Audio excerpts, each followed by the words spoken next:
कक्षा षष्ठ हिंदी तीसरा पाठ है नादान दोस्त। नादान का अर्थ होता है नासमझ, मूर्ख यानी अज्ञानी, जिसको ज्ञान नहीं है। दोस्त यानी मित्र। तो कभी कभी मित्र ऐसा होता है जो चाहते हैं मित्र की भलाई करना, लेकिन उनकी नासमझी के कारण मित्र की भलाई तो नहीं होती है बल्कि उसकी बुराई हो जाती है। यही बात इस पाठ में लिखा है। नादान दोस्त। देखिए, केशव के घर कार्निस के ऊपर एक चिड़िया ने अंडे दिए थे। कार्निस क्या होता है? जैसे खिड़कियों के, घर के बाहर खिड़कियों के ऊपर बरसात के पानी से सुरक्षा के लिए जो सीमेंट का बना दिया जाता है उसे कार्निस कहते हैं, जिसे छज्जा भी कहते हैं, छज्जा। तो केशव के घर कार्निस के ऊपर एक चिड़िया ने अंडे दिए थे। केशव और उसकी बहन श्यामा दोनों बड़े ध्यान से चिड़िया को वहां आते जाते देखा करते थे। चिड़िया को आ रही अंडा देने के लिए दोनों चिड़िया दंपति आती होगी और उसको श्यामा और केशव दोनों भाई बहन देखते होंगे। सवेरे दोनों आंखें मलते कार्निस के सामने पहुंच जाते। मतलब सुबह उठते ही, आंखें मलते का मतलब कि सुबह उठते ही तुरंत आंखें मलते हुए कार्निस के सामने पहुंच जाते, उस छज्जे के सामने पहुंच जाते। और चिड़िया और चिड़ा माने नर और चिड़िया मादा, तो चिड़ा और चिड़िया दोनों ही वहां बैठा पाते। उनको देखने में दोनों बच्चों को न मालूम क्या मजा आता, यानी बहुत मजा आता, आनंद आता। मजा माने आनंद मिलता। दूध और जलेबी की सुध भी न रहती। जब सुबह नाश्ता में जो दूध जलेबी लेते हैं उसकी भी उन्हें सुध न होती कि हमने नाश्ता लिया है नहीं लिया है। दोनों के दिल में तरह तरह के सवाल उठते। अंडे कितने बड़े होंगे, किस तरह के होंगे, कितने होंगे, क्या खाते होंगे, माने अंडों को क्या खाना दिया जाएगा, क्या खाएंगे, उनमें से बच्चे किस तरह निकल आएंगे, बच्चों के पर कैसे निकलेंगे, पर यानी पंख, जो अंडे से बच्चे निकलेंगे उसके पंख कैसे होंगे, पंख।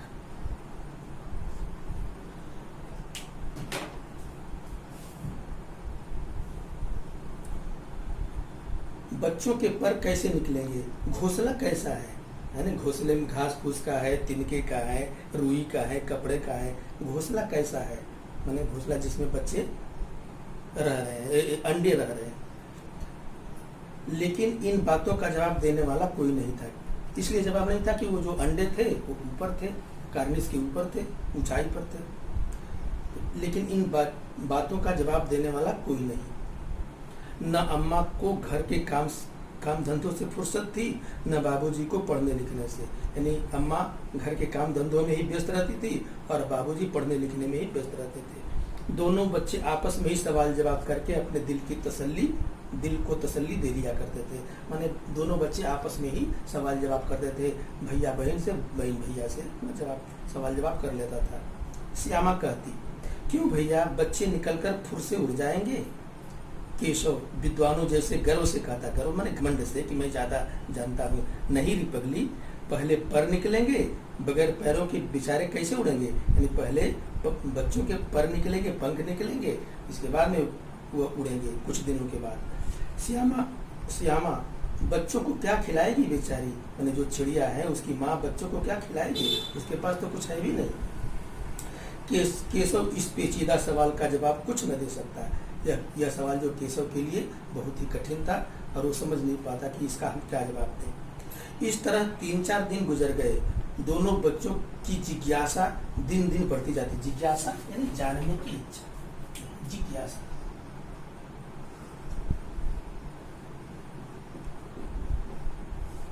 जिज्ञासा जानने की इच्छा।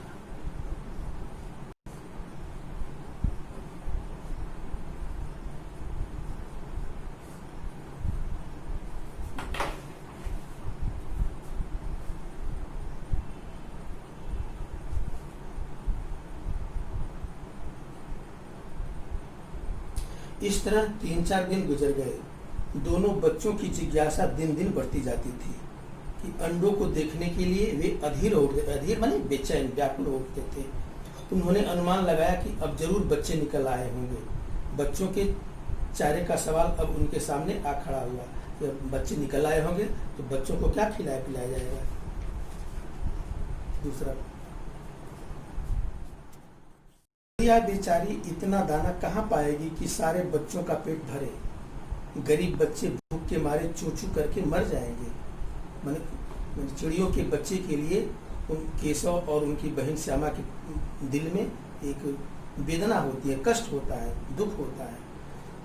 इस मुसीबत का अंदाजा करके दोनों घबरा उठते हैं कि ये बेचारी गरीब चिड़िया अपने बच्चों को क्या खिलाएगी। दोनों ने फैसला किया कि कार्निस पर थोड़ा सा दाना रख दिया जाए। श्यामा खुश होकर बोली, तब तो चिड़िया को चारे के लिए कहीं उड़कर न जाना पड़ेगा ना। केशव, नहीं, तब क्यों जाएगी चिड़िया, चुपचाप अपनी दानों को अपने बच्चों को खिलाया करेगी चिड़िया। श्यामा, क्यों भैया, बच्चों को धूप न लगती होगी। केशव का ध्यान इस तकलीफ की तरफ न गया था। बच्चों के ऊपर, जो चिड़ियों के बच्चे उनके ऊपर धूप भी लग रही होगी, इस पर ध्यान नहीं गया था। बोला, जरूर तकलीफ हो रही होगी, बेचारे प्यास के मारे तड़पते होंगे। ऊपर छाया भी तो कोई नहीं है, कार्निस के ऊपर छाया भी तो नहीं है। आखिर यही फैसला हुआ कि घोंसले के ऊपर कपड़े की छत बना देनी चाहिए, छत के ऊपर कपड़े की छाया कर देनी चाहिए। पास पानी की प्याली और थोड़े से चावल रख देने का प्रस्ताव भी स्वीकृत हो गया कि वहां पर पानी की प्याली रख दी जाए और थोड़े से चावल रख दिया जाए ताकि उनके दाना पानी का प्रबंध हो सके। दोनों बच्चे बड़े चाव से काम करने लगे। श्यामा माँ की आंख बचाकर के माँ से छिपकर, श्यामा माँ की आंख बचाकर मटके से चावल निकाल लाई। केशव ने पत्थर की प्याली का तेल चुपके से जमीन पर गिरा दिया। पत्थर की प्याली में जो सरसों का तेल वगैरह रखते हैं उसे चुपके से गिरा दिया और उसे खूब साफ करके उसमें पानी भरे चिड़िया के बच्चों को पीने के लिए या चिड़ियों को पीने के लिए। अब चांदनी के लिए कपड़ा कहाँ से आए, फिर ऊपर बगैर छड़ियों की कपड़ा ठहरेगा कैसे और छड़िया खड़ी कैसे होगी। बहुत बड़ी समस्या थी। केशव बड़ी देर तक इसी उधेड़-बुन में रहा, इसी समस्या का समाधान में कि ये कैसे, समस्या का समाधान कैसे होगा। माने कपड़ा उस पर कैसे लगाया जाएगा, छड़ियों के ऊपर कैसे कपड़ा आएगा, छाया कैसे होगी। तो आखिरकार उसने यह मुश्किल भी हल कर दी। श्यामा से बोला, जाकर कूड़ा फेंकने वाली टोकरी उठा लाओ, जो कूड़ा फेंकने वाली टोकरी है उसे उठा लाओ। अम्मा जी को मत दिखाना श्यामा, वह तो बीच में फटी हुई है। जो टोकरी है, कूड़ा उठाने की टोकरी, वो तो बीच में फटी हुई है, उसमें से धूप न जाएगी, उसमें से धूप आएगी जाएगी। केशव ने झुझला कर कहा, तू टोकरी तो ला, मैं उसका सुराख बंद करने की कोई हिकमत करूंगा। कोई केशव ने झुझला कर कहा, तू टोकरी तो ला, मैं उसका सुराख बंद करने की कोई हिकमत निकालूंगा, कोई उपाय निकालूंगा। हिकमत, उपाय, उसका सुराख कैसे बंद होगा, हिकमत।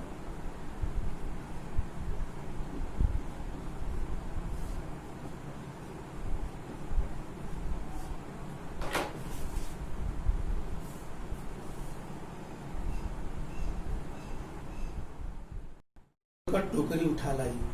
केशव ने उसके सुराख में थोड़ा सा कागज ठूस दिया और तब टोकरी को एक टहनी से टिका करके बोला, देख, ऐसे ही घोंसलों पर उसकी आड़ कर दूंगा, तब कैसे धूप जाएगी, धूप से बच जाएगी, अब बच्चों पर धूप नहीं आएगी। श्यामा ने दिल में सोचा, भैया कितने चालाक है। उसमें रुई ठूस दिया और उसे जो है डंडी लगाकर उसकी छाया बना दी। नंबर 2, गर्मी के दिन थे, बाबूजी दफ्तर गए हुए थे। अम्मा दोनों बच्चों को कमरे में सुलाकर खुद सो गई थी, लेकिन बच्चों की आंखों में आज नींद कहाँ, बच्चों की आंखों में नींद नहीं थी, बच्चे सो नहीं रहे थे। अम्मा जी को बहलाने के लिए दोनों दम रोके, सांस रोके और आंखें बंद किए मौके का इंतजार कर रहा था। सोने का बहाना कर रहे थे कि हम वे सो रहे हैं, लेकिन वास्तव में वे केवल ऐसे ही आंख बंद किए हुए थे और सांस को रोके हुए थे, सोने का बहाना कर रहे थे। जो ही मालूम हुआ कि अम्मा जी अच्छी तरह से सो गई, दोनों चुपके से उठे और बहुत धीरे से दरवाजे की सिटकनी खोलकर बाहर निकल आए। अंडों की हिफाजत की तैयारी होने लगी। हिफाजत माने उसकी सुरक्षा।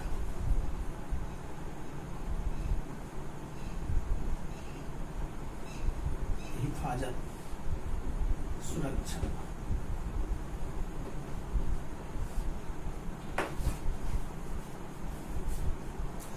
अंडों की हिफाजत की तैयारियां होने लगी। केशव कमरे से एक स्टूल उठा लाया, लेकिन जब उससे काम न चला तो नहाने की चौकी लाकर स्टूल के नीचे रखी और डरते डरते स्टूल पर चढ़ा। श्यामा दोनों हाथों से स्टूल पकड़े हुए थी। स्टूल की चारों टांगे बराबर न होने के कारण जिस तरफ ज्यादा दबाव पड़ता था जरा सा हिल जाता था, स्टूल हिल जाता था। उस वक्त केशव को कितनी तकलीफ उठानी पड़ती, अर्थात केशव को बहुत तकलीफ होती थी मैं कहीं गिर न जाऊं, बैलेंस बिगड़ ना जाए और वो गिर न जाए। तो उस वक्त केशव को कितनी तकलीफ उठानी पड़ती थी यह उसी का दिल जानता था, मतलब केशव का ही दिल जानता था कि उसको कितनी तकलीफ होती थी। दोनों हाथों से कार्निस पकड़ लेता था, ऊपर का जो सीमेंट से बनी हुई कार्निस थी, छज्जा थी, उसको पकड़ लेता था और श्यामा को दबी आवाज से डांटता, अच्छी तरह पकड़, अच्छी तरह पकड़, वरना उतरकर बहुत मारूंगा। मगर बेचारी श्यामा का दिल तो ऊपर कार्निस पर था। बार बार उसका ध्यान उधर चला जाता और हाथ ढीले पड़ जाते। केशव ने जो ही कार्निस पर हाथ रखा, दोनों चिड़ियां उड़ गई, जो उनके अंडे सेने का काम करती थी, दोनों चिड़ियां वो उड़ गई। केशव ने देखा कार्निस पर थोड़े तिनके बिछे हुए हैं। वो तिनके का डंडी वगैरह होते हैं, घास फूस के तिनके होते हैं और उन पर 3 अंडे पड़े हैं। जैसे घोंसले उसने पेड़ों पर देखे थे वैसा घोंसला नहीं था। श्यामा ने नीचे से पूछा, कै बच्चे हैं भैया? केशव, 3 अंडे हैं, अभी बच्चे नहीं निकले हैं। श्यामा, जरा हमें दिखा दो भैया कितने बड़े हैं। केशव, दिखा दूंगा, पहले जरा चिथड़े ले आ, कपड़ों के जो चिथड़े होते हैं उसे ले आ, नीचे बिछा दूं, बेचारे अंडे तिनकों पर पड़े हैं, मैंने उनके लिए मुलायम गद्दा बना दो, चिथड़े ले आओ, कपड़े ले आ। श्यामा दौड़कर अपनी पुरानी धोती फाड़कर एक टुकड़ा लाई। केशव ने छुप कर कपड़े ले लिया। उसकी कई तह करके उसने एक गद्दी बनाई और उसे तिनकों पर बिछाकर तीनों अंडे धीरे से उस पर रख दिया, मतलब उसे सुरक्षित रख दिया, मुलायम कपड़े पर रख दिया अंडों को। श्यामा ने फिर कहा, हमको भी दिखा दो भैया। केशव, दिखा दूंगा, पहले जरा वह टोकरी तो दे दो, ऊपर छाया कर दूं। श्यामा ने टोकरी नीचे से थमा दी और बोली, अब तुम उतर आओ, मैं भी तो देखूं। केशव ने टोकरी को एक टहनी से टिकाकर कहा, जा दाना और पानी की प्याली ले आए, मैं उतर आऊं तो तुझे दिखा दूंगा। श्यामा प्याली और चावल भी लाई। केशव ने टोकरी के नीचे दोनों चीजें रख दी और आहिस्ता से उतर आए, आहिस्ता, धीरे से, आहिस्ता।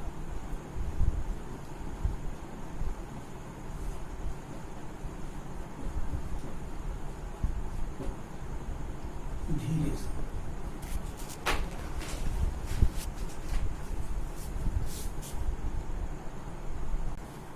श्यामा ने गिड़गिड़ा कर कहा, अब हमको भी चढ़ा दो भैया। केशव, तू गिर पड़ेगी। श्यामा, न गिरूंगी भैया, तुम नीचे से पकड़ लेना। केशव, न भैया, कहीं तू गिरा पड़ी तो अम्मा जी मेरी चटनी ही कर डालेंगे, अर्थात मुझे बहुत मारेंगे, कहेंगी कि तूने ही चढ़ाया था। क्या करेगी देखकर? अब अंडे बड़े आराम से हैं, जब बच्चे निकलेंगे तो उनको पालेंगे। दोनों चिड़िया बार बार कार्निस पर आती थी और बगैर बैठे ही उड़ जाती थी। केशव ने सोचा, हम लोगों के डर से नहीं बैठती। स्टूल उठाकर कमरे में रख आया, चौकी जहाँ की थी वहां रख दी। श्यामा ने आंखों में आंसू भरकर कहा, तुमने मुझे नहीं दिखाया, मैं अम्मा जी से कह दूंगी। केशव, अम्मा जी से कहेगी तो बहुत मारूंगा, कहे देता हूँ। श्यामा, तो तुमने मुझे दिखाया क्यों नहीं? केशव, और गिर पड़ती तो 4 सर न हो जाते, मैंने सिर फट जाते, सिर के 4 भाग हो जाते, 4 सर न हो जाते। श्यामा, हो जाते तो हो जाते, देख लेना, मैं कह दूंगी, अम्मा से कहूंगी। इतने में कोठरी का दरवाजा खुला और माँ ने धूप से आंखों को बचाते हुए कहा, तुम दोनों बाहर कब निकल आए? मैंने कहा न था कि दोपहर को न निकलना। किसने किवाड़ खोला? किवाड़ केशव ने खोला था, लेकिन श्यामा ने माँ से यह बात नहीं कही। उसे डर लगा कि भैया पिट जाएंगे। केशव दिल में कांप रहा था कि कहीं श्यामा कह न दे। अंडे न दिखाए थे, इससे वह उसको श्यामा पर विश्वास न था। श्यामा सिर्फ मोहब्बत के मारे चुप थी या इस कसूर में हिस्सेदार होने की वजह से इसका फैसला नहीं किया जा सकता। शायद दोनों ही बातें थी, माने दोनों कारण से कि एक तो उस श्यामा को विश्वास न था, तो श्यामा सिर्फ मोहब्बत के मारे चुप थी, मोहब्बत माने प्रेम के मारे चुप थी, या उस कसूर, कसूर का मतलब अपराध, कसूर, अपराध,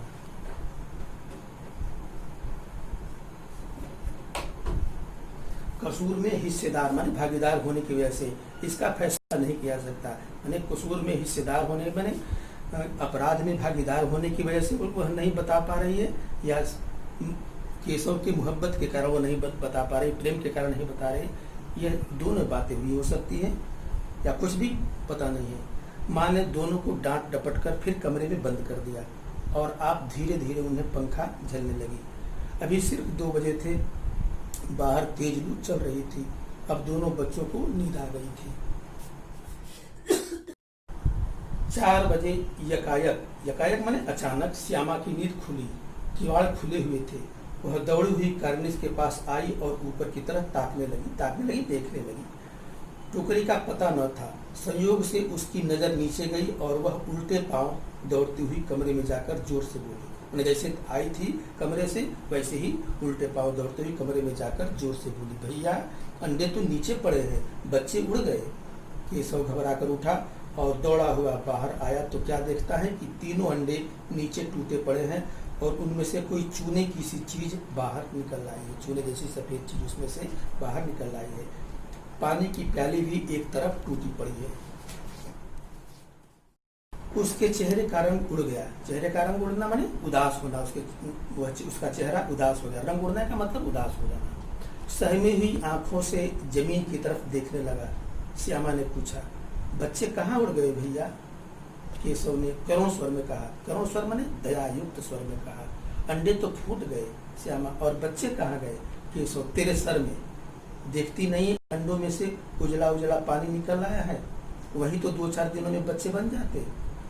माँ ने सूटी हाथ में लिए हुए पूछा, तुम दोनों वहां धूप में क्या कर रहे हो? श्यामा ने कहा, अम्मा जी चिड़िया के अंडे टूटे पड़े हैं। माँ ने आकर टूटे हुए अंडों को देखा और गुस्से से बोली, तुम लोगों ने अंडे को छुआ होगा।